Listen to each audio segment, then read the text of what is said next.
Sa Good Vibes, gamay lang nga kapital, kag gamay lang nga space ang kinahanglanon para sa mushroom plantation. Duha ka mga anay OFW ang nagatanyag karon sang libre nga training para sa mga maluyag magsulod sa amo nga sahi sang negosyo. Yaring report ni Romeo Subaldo. Matapos ang halos 3 man katuig nga pagtrabaho sa Kuwait, nagdesisyon si Cyril Jimenez kag ang iya nga misis nga si Josie nga magpauli sa Pilipinas kay luyag nila makaupod ang ilang anak. Bangod kinahanglan sang income, napensara nila nga testingan na pagsulod sa mushroom growing business sa sinikuno abi nga negosyo. Gamay lang nga kapital ang kinahanglan kag gamay lang nga space. Sa siniga bodega sang bugas, nagsugod si Cyril sa pag-stock sang fruiting bags sang mushrooms. Balibot dito pa sa may kilid sa hingganan, no?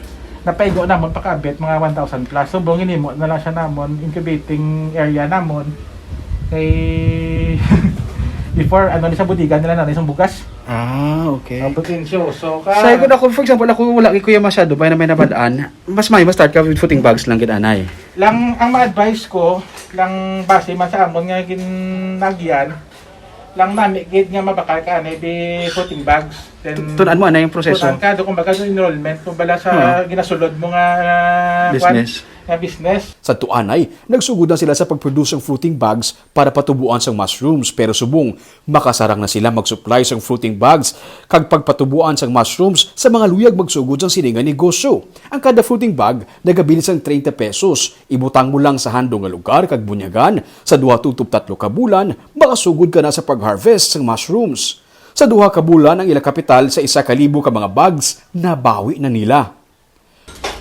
Ang isa ka footing bag kung bakal mo lang isa sa ikaduha mong harvest buwi ka na sa kapital mo. Di sa lifespan niya nga 3 to 6 months maka-harvest ka na 6 to 10 times. Okay. So the rest na iya imo na sa kung sa negosyo nga side profit mo na.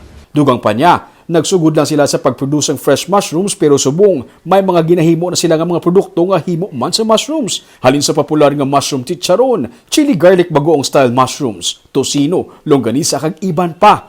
Bisa nagaproduce siya mismo sa iya kaugalingon nga mushrooms, nagakuha pa gid siya sa iban nga mga producers kay kulang sa gihapon ang supply. Ang wala labot kami harvest kami nga amon nga jutay, kami gamay kami nga ginaset up nga growing house sa likod.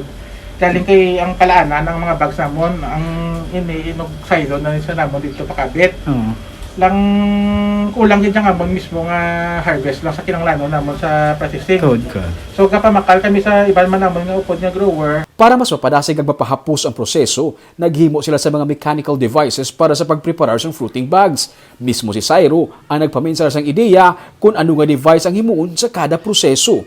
Iya inigin pa-fabricate, kag karon ginabaligya niya man sa mga luyag mag-mass produce. Dako ang market para sa mushrooms, ilabi na para sa mga restaurants gani agresibo sila nga nagatanyag sang free nga mga seminar sa mga luyag magsulod sa sininga negosyo kag nagka-partner man sila sa Department of Agriculture. Sa balay lang anay sang iya nga iloy sa Cyril nagabutang sang ilang nga mga mushrooms pero may ginapahimo na sila nga balay plus bodega nga sa ilayluhan para mas manginligo ang ilang nga pagsinalayo. Para sa iya, kung may portahan man sadto nga nagsira sa ila, subong mas madamo nga portahan kag oportunidad ang nagbukas. Updan niya lang sang kapisan, dedikasyon, layo gid ang pwede nila madangatan.